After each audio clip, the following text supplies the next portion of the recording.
बंद करो अभी, अन्य लोगों के संग का त्याग कर दो। जो भगवत विमुख वार्ता करते हैं, संत निंदा करते हैं, दूसरों की निंदा करते हैं, कुछ हाथ नहीं लगता। ये लोग दुर्गति को प्राप्त होने वाले हैं।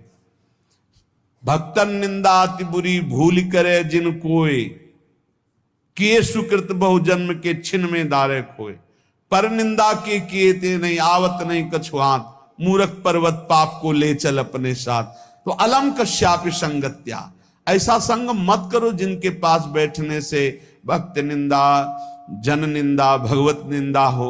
ऐसे से दूर रहो। अलम, बंद कर दो ऐसे लोगों का संग। रात दिन हम श्यामा श्याम का नाम जप करेंगे, श्यामा श्याम के लीला गुण गाएंगे, श्यामा श्याम के ही धाम का शोभा का चिंतन करेंगे। जब तुम अपना जीवन श्यामा श्याम के चरणों में न्यौछावर कर दोगे तो पूरा भार श्यामा श्याम ले लेंगे और तुम्हारे हृदय में मस्ती आ जाएगी। जो ऐसा निश्चयी होता है, दृढ़ निश्चयी, उसके अंदर दृढ़ विश्वास, तो उसके हर समय भगवान की स्फूर्ति होती रहती है। भारी प्रतिकूलता में भी भगवान का सानिध्य अनुभव होता है। वो अनुकूलता में तो भगवान के दुलार को देखता है, लेकिन प्रतिकूलता में भगवान की विशेष कृपा को देखता है। ये संयोग, ये वियोग, संसार की ये द्वंद्वमयी वृत्तियां भक्तों के हृदय में नहीं चुभती। आए की हुज्जत नहीं, गए की तलाश नहीं, क्योंकि नित्य संयोग भगवत स्मृति के प्रभाव से प्रभु का रहता है।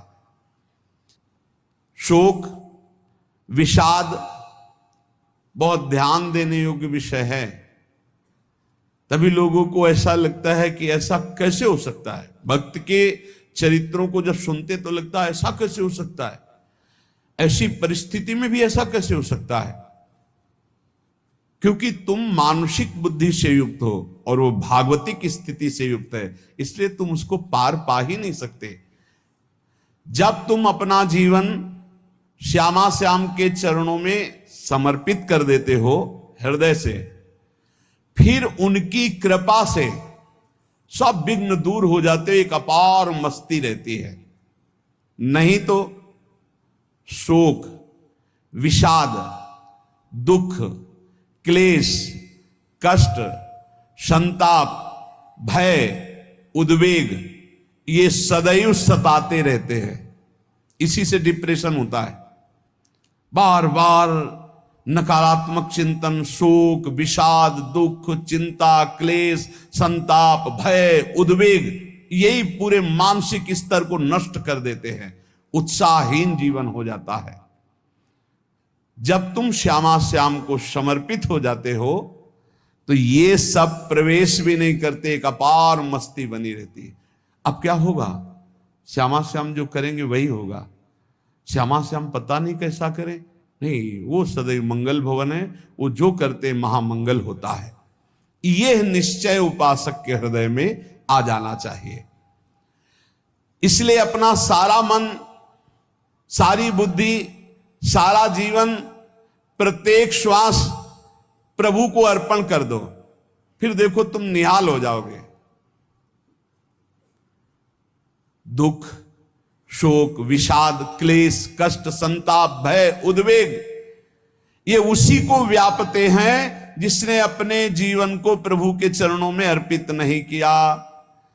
इसलिए तुम अपना सारा मन, सारी बुद्धि, सारा जीवन, प्रत्येक श्वास केवल प्रभु को अर्पित कर दो। फिर देख लेना श्वास कैसे अर्पित की जाती, राधा राधा राधा। बुद्धि कैसे अर्पित की जाती है? एकमात्र निश्चय कि भगवत सुख ही सुख है। ये जागतिक सुख सुख नहीं, ये दुख है, ये ऐसा दलदल है जिससे आज तक कोई नहीं निकल पाया। सारा मन, हम मन से केवल प्रभु का मनन करें। बार बार मन को संसार से हटा के नाम में, रूप में, लीला में, धाम में लगाएं। इंस्टेंट पर्सनल लोन लेना है तो आपके लिए बैंक से बेहतर ऑप्शन है मनीव्यू। मनीव्यू पे आप अपने हिसाब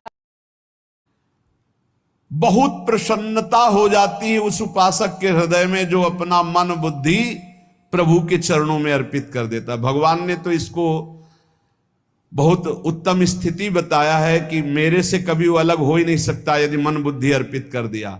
मयि एव मन आधत्स्व मयि बुद्धिम निवेशय, तो निवशस्य मयि एव अत ऊर्ध्वम न संशया, बिल्कुल संशय नहीं, वो मेरे में ही निवास करेगा जिसने मन और बुद्धि अपनी मेरे में अर्पित कर दी। बहुत प्रसन्नता रहेगी उस उपासक के जीवन में जो अपने आप को मन बुद्धि सहित प्रभु के चरणों में समर्पित कर दिया है।